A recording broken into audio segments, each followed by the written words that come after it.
tidak hanya sekedar dari cantik di wajah dan fisik saja, tapi di sini dan sini.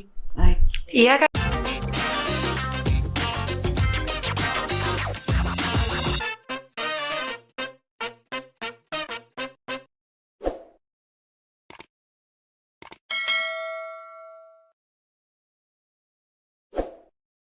Welcome to podcast Besti, Be Smart to Be Inspiring bersama saya Cahaya Nuryanti. Dan tentunya pada episode kali ini senang sekali karena saya tidak sendiri, karena kita sudah kedatangan perempuan luar biasa dari Maluku Utara, di mana beliau merupakan Duta Kosmetik Aman Provinsi Maluku Utara. Ini dia Kak Laila Rahmadini. Halo Kak, selamat datang, salam kenal. Wah, jadi kita enaknya sapa apa nih dengan panggilan Ella aja. Kak Ella aja ya. Iya. Waduh. Oke. Ini Duta Kosmetik Aman. Menarik sebenarnya kalau kita bahas terkait dengan glow up and grow up gitu ya.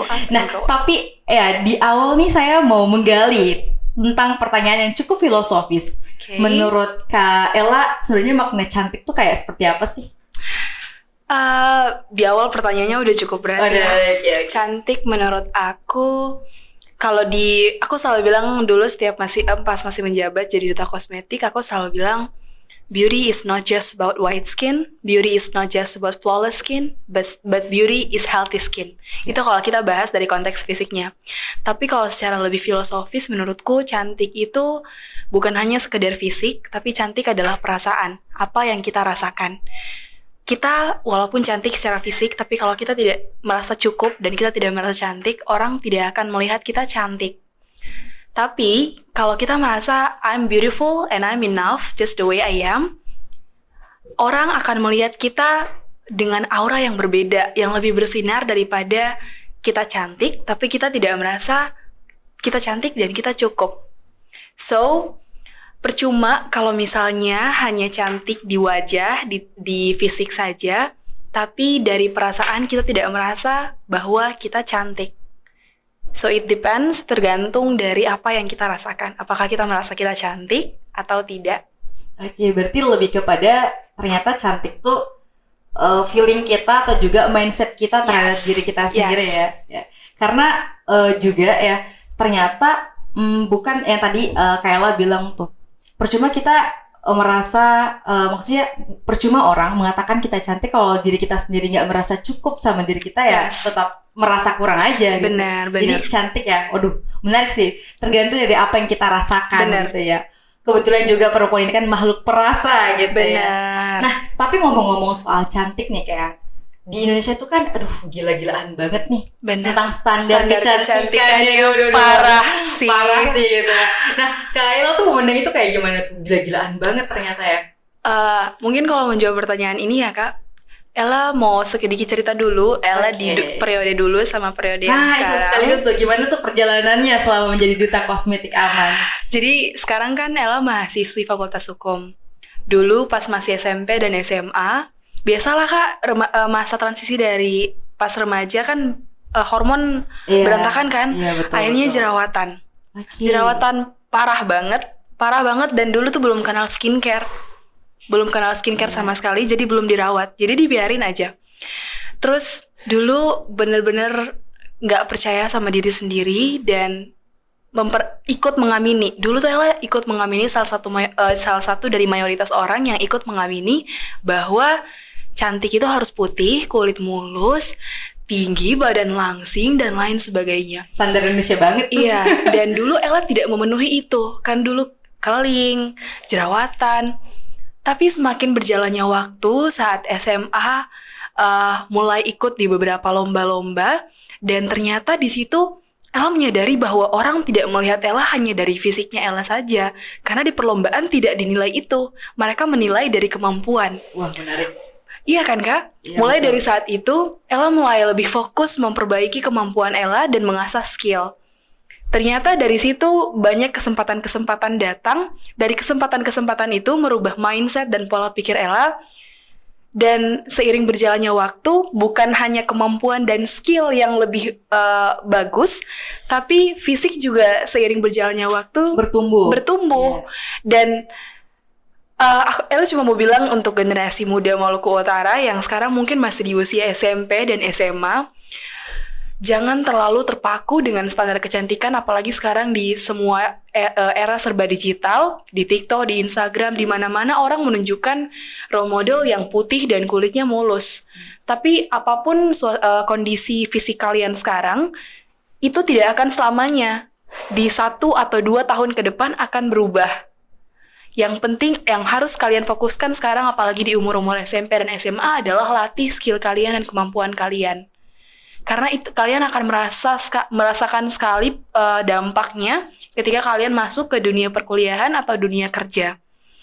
Dan mengenai standar kecantikan, menurut Ella, sayang sekali kita, apalagi di Maluku Utara, Kak Cahaya, kita masih kekurangan role model yang benar-benar merefleksikan kalau cantik itu tidak hanya sekedar dari cantik di wajah dan fisik saja, tapi di sini dan sini. Iya kan Kak, kita masih kurang sekali representasi kita. Bener, kita sayang sekali di Maluku Utara masih kurang sekali representasi perempuan yang berani muncul di hadapan publik mengatakan kalau aku tidak setuju dengan cantik definisi standar kecantikan Indonesia. Tapi ayo sama-sama kita definisikan definisi cantik menurut kita sendiri. Itu masih kurang sekali representasinya. Ella berharap kedepannya dengan adanya Kak Cahaya, dengan adanya Ella dan mungkin perempuan-perempuan hebat Maluku Utara di luar sana, kita bisa sama-sama merubah mindset pemudi, khususnya pemudi Maluku Utara, Kartini muda di Maluku Utara. Karena beberapa kali Ella sempat ada kunjungan ke sekolah-sekolah, dan pas jadi duta kosmetik, ada satu pertanyaan yang selalu ditanyakan. Nah, apa tuh? Pertanyaan yang selalu ditanyakan oleh mereka adalah, Kak, kenapa kami yang berkulit sawo matang, karena kita di timur Indonesia, tidak dikategorikan cantik? Wah, pertanyaannya ya. Iya kan? Dan pertanyaan itu tuh selalu ditanyakan di sekolah manapun yang Ella kunjungi. Berarti meresahkan ya standar kecantikan ini sebenarnya. Sangat amat meresahkan. Dan Ella selalu jawab dengan jawaban yang sama. Di akhir Ella selalu bilang, kalau misalnya kalian tidak pernah divalidasi cantik, dibilang cantik dengan kondisi kulit kalian, kondisi tubuh kalian, I'm here, Duta Kosmetik Aman, bilang ke kalian kalau kalian tuh cantik. Dan percayalah, seiring berjalannya waktu, keadaan akan membaik. Yang harus kalian lakukan adalah menerima. Karena menurut Ella, menerima diri kalian apa adanya kalian, bukan berarti kalian menyerah atas kondisi kalian, tapi itu adalah langkah pertama kalian memperbaiki kondisi kalian. Wow, menarik banget ya.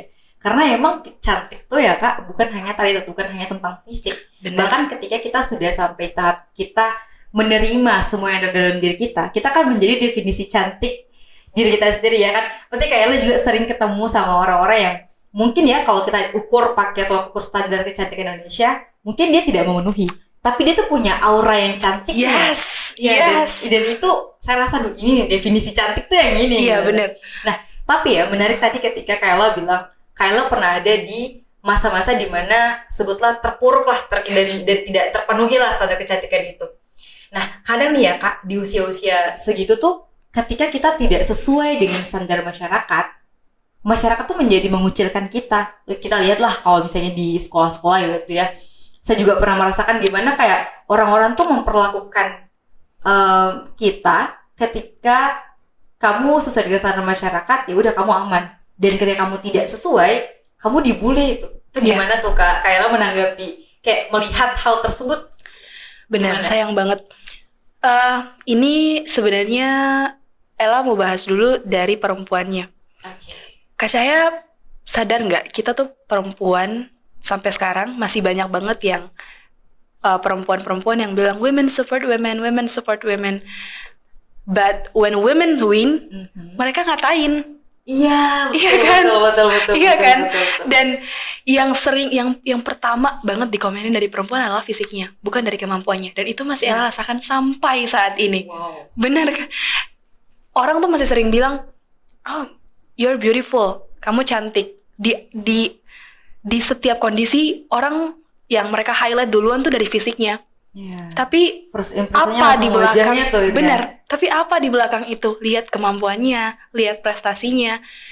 Dan gak heran sih kalau misalnya mindset seperti itu diaplikasikan oleh anak-anak usia SMP dan remaja lah, anak-anak remaja SMP dan SMA. Mereka memperlakukan teman-teman mereka, orang-orang di sekeliling mereka dari fisiknya. Banyak banget Ella lihat sekarang anak-anak remaja yang mereka terbagi dari circle-circle. Nah, itu dia tuh. Iya kan? Ada circle-circle yang gokil, terus kayak fashionable gitu-gitu kan akhirnya. Dan ada di beberapa circle tuh mereka separah itu sampai yang temenan milih-milih dari fisiknya. Iya, betul ada tuh yang kayak gitu. Iya kan, temenan milih-milih dari fisiknya. Dan Ella juga pernah ada di posisi itu. Pernah ada lah, nggak usah disebutin di SMP atau SMA. Ella menanggapinya gimana tuh saat itu? Saat itu, untungnya adalah Ella besar dari lingkungan keluarga, bunda, dan ayah yang sangat suportif. Dan bunda tuh perempuan paling tangguh yang pernah Ella kenal. Maaf ya Kak. It's okay. Bunda perempuan paling tangguh yang pernah Ella kenal. Dan bunda, di situ Ella sering curhat sama bunda. Ella bilang, kondisi Ella di sekolah seperti ini. Bunda bilang, anak bunda cantik. Orang tua kan pasti kalau seperti itu kan. Anak bunda cantik, jangan memikirkan apa yang orang bilang. Fokus saja ke sekolah, perbaiki prestasi. Kedepannya orang tidak akan melihat kamu dari fisik kamu, tapi dari prestasi kamu akan diperhitungkan. Jadi dari Ella kecil, bunda sudah menanamkan mindset itu. Akhirnya, Ella tumbuh dan Ella ingin mencari role model lain selain bunda. Karena kita butuh validasi kan Kak. Kalau cuma dari satu orang rasanya, apalagi dari orang tua sendiri, kurang cukup gitu. Akhirnya mencari tapi tidak ada. Belum ada representasi itu. Akhirnya karena belum ada representasi dari Maluku Utara, cari dari luar. Ada beberapa role model yang Ella ikuti dari dulu dan kondisinya mirip-mirip seperti Ella. Dia bercerita banyak. Ada Kak Cut Rizky Fonsana kalau nggak salah namanya. Dia orang Aceh. Dia jerawatan juga. Dan dia sering sharing di Instagram tentang bagaimana dia melewati masa-masa SMP dan SMA-nya dulu di lingkungan yang masih konservatif dan menganggap bahwa fisik itu segalanya. Dari situ Ella belajar banyak hal dan sejak saat Ella menemukan Kak Cut Rizky itu, Ella bilang ke diri Ella sendiri, karena di Maluku Utara belum ada representasi yang bisa jadi tolak ukur untuk anak-anak perempuan Maluku Utara. Ketika nanti tiba saatnya Ella untuk dapat panggung, Ella akan jadi representasi itu. Wow, cita-cita yang mulia sekali ya. Iya, karena perempuan itu sangat perasa. Iya, betul. Sangat perasa sekali dan mereka butuh divalidasi, mereka butuh didukung dengan orang yang punya kondisi sama seperti mereka. Jadi Ella pengen perempuan-perempuan Maluku Utara muncul ke permukaan dan mulai membagikan kisah-kisah mereka tentang masa-masa sulit mereka mungkin, dan dengan itu Ella rasa kita akan membantu banyak sekali untuk anak-anak muda Maluku Utara, khususnya perempuan. Ella mau tekanin lagi untuk anak-anak perempuan yang mungkin sekarang ada di kondisi mereka dibully karena fisik mereka. Darling, untuk sekarang mungkin kamu merasa hidup kamu hanya seperti itu saja. Dibully karena fisik kamu dan kamu tidak akan berkembang. Tapi jadikan bulian itu, perkataan-perkataan mereka, acuan untuk kamu semakin berkembang lagi. Lagi dan lagi Ella tekankan, perbaiki skill dan kemampuan kamu. Fisik akan berubah seiring dengan berjalannya waktu. Wow, percaya. Menarik banget nih. Nah, beberapa kesempatan juga ya Kak, saya berkesempatan untuk bertemu dengan anak-anak SMA. Yes. Sangat-sangat mereka tuh sangat punya jiwa semangatnya gitu ya. Tapi beberapa orang tuh sayang gitu loh ketika mereka bertanya kayak gini, Kak, saya tuh sering dibully di sekolah karena fisik saya seperti ini. Kak, saya tuh di sekolah tuh tidak punya teman. Bagaimana sih cara saya supaya saya tuh bisa semangat? Nah, ternyata ya Kak, memang masa-masa itu tuh bagi saya pun juga mengalami dulu, masa-masa itu tuh sangat berat. Iya. Dan kita tuh dihadapkan dengan dua pilihan bahkan. Bener. Ya. Ketika kita mau nggak nih menjadikan diri kita versi diri kita, atau kita mau mengikuti standar mereka. Iya. Nah, tapi nih sayangnya Kak, nggak semua orang melek dan sadar punya kayak awareness untuk kayak saya mau berubah nih. Tapi yang berubah dari saya adalah kepribadiannya saya, karakternya saya. Ada banyak orang bahkan ya, sayangnya mereka tuh mengubah diri mereka sesuai dengan definisi kecantikan Indonesia. Misalnya pakai racikan, Benar. terus kayak peninggi badan dan lain sebagainya. Sebenarnya itu tidak dikatakan salah ketika dia normal saja sesuai dengan standar kesehatan ya. Cuman banyaknya ternyata buruk gitu Kak. Iya. Itu kalau misalnya Kak Ella bisa apa ya, intinya ada gak sih kayak selama kakak tuh menjadi duta kosmetik Anman, ada hal yang kakak tuh merasa seandainya yang diketahui perempuan lainnya, mungkin mereka akan bertumbuh seperti saya juga, atau mereka mungkin lebih baik dari kondisi mereka sekarang. Iya. Tadi kan Ella sempat nyebutin kalau alhamdulillah Ella tumbuh di lingkungan yang suportif. Ayah dan bunda sangat suportif. Tapi Ella menyadari bahwa tidak semua perempuan tumbuh di lingkungan demikian. Iya, betul. Iya kan? Dan bahayanya adalah perempuan-perempuan yang tumbuh, yang tadi kayak Kak Cahaya bilang, mereka justru malah mengikuti standar, akan melahirkan perempuan-perempuan yang demikian juga. Iya, betul. Dan Karena circle regenerasinya ini, selalu ada ya. iya, dan circle ini tidak akan terputus. Jadi penting sekali ini melibatkan peran orang tua atau mungkin melibatkan peran orang dewasa di sekitar. Orang-orang dewasa harus mulai terlibat dalam tumbuh kembang perempuan-perempuan kecil di sekitar mereka. Menjadi support system. Benar. Karena semuanya start from mindset kan Kak? Ya. Kita harus perbaiki mindset kita terlebih dahulu. Itu valid sih. Benar. Mau kita perbaiki fisik atau apapun, tapi kalau mindset kitanya masih sama, what for? Untuk apa? Iya kan? Iya, betul. Dan Ella rasa sekarang sudah waktunya kita sama-sama perempuan-perempuan dewasa lah mungkin ya bisa dikatakan, terlibat dan melek, peduli, mulai mau ambil bagian dalam perkembangan anak perempuan-perempuan kecil di sekeliling kita, karena perempuan yang akan melahirkan generasi-generasi selanjutnya kan. Betul. Jadi mindset perempuan pun harus diperbaiki. Dan untuk teman-teman yang terpikir atau mungkin sudah menggunakan kayak krim-krim racikan, karena Ella duta kosmetik aman, Ella pengen bilang dari segi kesehatannya, untuk perempuan itu sangat bahaya sekali Kak Cahaya. Karena efeknya tidak hanya di tampilan luar kita saja. Mungkin sekarang bagus hasilnya, glowing, putih.